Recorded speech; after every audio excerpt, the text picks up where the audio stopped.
Right. Current కటకట, కరిగట్టు కాని పొలాలు, కాలిపోతున్న bore మోటార్లు, కోతలతో ఊపిరాక ఆడని ఖరీఫ్, ఆవిరవుతున్న రైతన్నల ఆశలు. ఒక పక్క ఎండ దెబ్బ, మరో పక్క వోల్టేజ్ ముప్పు.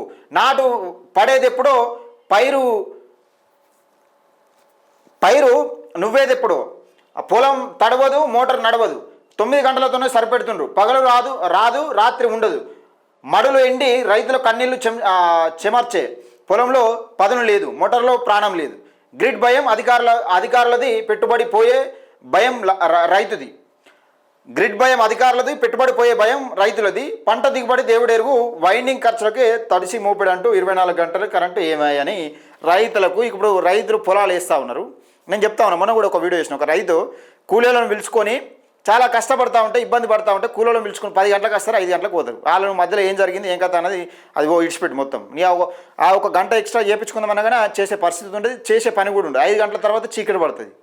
10 గంటలకు వస్తారు, 5 గంటలకు పోతారు. అది పని. ఆ 10 గంటల నుంచి 5 గంటల వరకు కరెంటు ఉండాలి, అన్నీ ఉండాలి, దున్ని పెట్టాలి, వాళ్ళు నాటేసిపోతారు. మరి కరెంట్ ఎప్పుడు వస్తుంది, ఎప్పుడు పోతుంది, అసలు కరెంటు ఎప్పుడు వస్తుంది, ఎందుకు పోతుంది అన్నది అర్థం కాని పరిస్థితిలో ఉన్నది. మొత్తానికైతే ఇది జరుగుతూ ఉన్నది. ఒకవైపు ఎల్నినో ప్రభావంతో కరువైన వర్షాలు, మరోవైపు ఆశించిన స్థాయిలో అందని విద్యుత్ సరఫరా. ఉచిత నిరంతరం విద్యుత్ ఉందన్న ధీమాతో ఖరీఫ్ సాగుకు సిద్ధమైన తెలంగాణ రైతాంగానికి ఇప్పుడు కరెంటు కటకట కొత్త సవాల్గా మారింది. జలకళ లేని ప్రాజెక్టులు, అడుగంటిన భూగర్భ జలాలు నడుమ ఉన్న కాసిని నీళ్లతో పొలం పారిద్దామనుకున్న రైతుకు వోల్టేజీ సమస్యలు, అడ్డగోలు కోతలు కోలుకోలేని శాకిస్తున్నాయి. పొలానికి ఒక పక్క నీళ్లు పారించి దున్నేసరికి మరో పక్క ఎండ తీవ్రతకు మట్టికాయలు కడుతుండడంతో కరిగట్టు కాక నాట్లు ముందడ పడక రైతన్న దిక్కుచోసిన స్థితిలో పడిపోయాడు. వారం రోజుల పరిస్థితి మరీ దారుణంగా తయారైంది. అది అధికారుల గ్రిడ్ ట్రిప్ అవుతుందనే భయంతో అధికారుల గ్రిడ్ భయం, రైతు వేళ్లలో కోతల మంట. రాష్ట్రంలో ఉష్ణోగ్రతలు పెరగడంతో గృహ వినియోగంలో ఫ్యాన్లు, కూలర్లు, ఏసీలు వాడకం విపరీతంగా పెరిగింది. ఫలితంగా వేసవి కాలాన్ని మించిన స్థాయిలో విద్యుత్ డిమాండ్ నమోదవుతుంది. మరోవైపు ప్రాజెక్టులో నీటి మట్టాలు క్షీణించడంతో జల విద్యుత్ ఉత్పత్తి దాదాపు నిలిచిపోయింది. రాత్రి వేళల్లో గృహ విద్యుత్ లోడు విపరీతంగా పెరుగుతున్న తరుణంలో వ్యవసాయానికి కూడా కరెంటు ఇస్తే లోడు ఎక్కువై మొత్తం విద్యుత్ గ్రిడ్ ట్రిప్ అయ్యే ప్రమాదం ఉందని అధికారులు భావిస్తున్నారు. ఈ కారణంతో రాత్రి వేళల వ్యవసాయానికి సరఫరాను పూర్తిగా నిలిపివేశారు.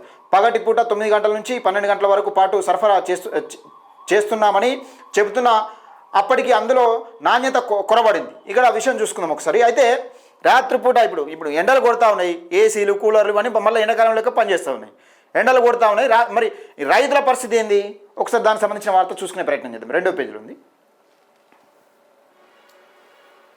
రైట్. కరెంటు కటకట. రాత్రిపూట వ్యవసాయానికి విద్యుత్ కోతలు విధిస్తుంటే పగటిపూట ఇచ్చే అరకొర కరెంటుతో లో వోల్టేజ్తో బోరు మోటార్ల ప్రాణం తీస్తుంది. మోటార్ స్విచ్ వేయగానే పొగలు రావడం, కాలిపోతుండడంతో వైండింగ్ ఖర్చులకు వేలు ఖర్చు అయిపోతున్నాయి. పంట దిగుబడి దేవుడెరుగు, ఉన్న పెట్టుబడి అంతా మోటార్ల రిపేర్లకే సరిపోతుందని రైతాంగం కన్నీరు మున్నీరవుతుంది. వెంటనే ప్రభుత్వ విద్యుత్ శాఖ స్పందించి నాణ్యమైన విద్యుత్ అందించకపోతే ఎండిపోతున్న పంటలతో పాటు రైతన్నల బతుకులు కూడా ఆవిరైపోయే ప్రమాదం పొంచి ఉంది అని ఒక వార్తనైతే చూస్తూ ఉన్నాం. ఇక్కడ విషయం ఏంటంటే, తెలంగాణ రాష్ట్రంలో ఇప్పటికే దాదాపుగా లేట్ అయిపోయింది, నాట్లు వేసులు లేట్ అయిపోయింది. ఈ విషయంలో ప్రభుత్వం చొరవ తీసుకోకపోతే రైతన్నల బతుకులు ఆగమయ్యే అవకాశం ఉంది. ఈ చాలని కరెంటుతో రైతన్నల అరిగోస పెడుతున్న రాష్ట్ర సర్కారు మరి కరెంటు విషయంలో ఏమైంది? 24 గంటల కరెంటు పోయి ఈ 8-9 గంటల కరెంటు కూడా ఎప్పుడు వస్తుంది, ఎప్పుడు పోతుందని అర్థం కాని పరిస్థితిలో ఉన్నది. 24 గంటలు అటు పోయింది, 9 గంటలు ఉన్నదే సరిపెడతా, 9 గంటలలో కూడా ఎప్పుడు వస్తుంది, ఎప్పుడు పోతుందో కూడా అర్థం కాని పరిస్థితిలో ఉన్నది. ఇది కరెంటు కష్టాలు రైతులను వెంటాడుతున్న నేపథ్యం చూస్తూ ఉన్నాం.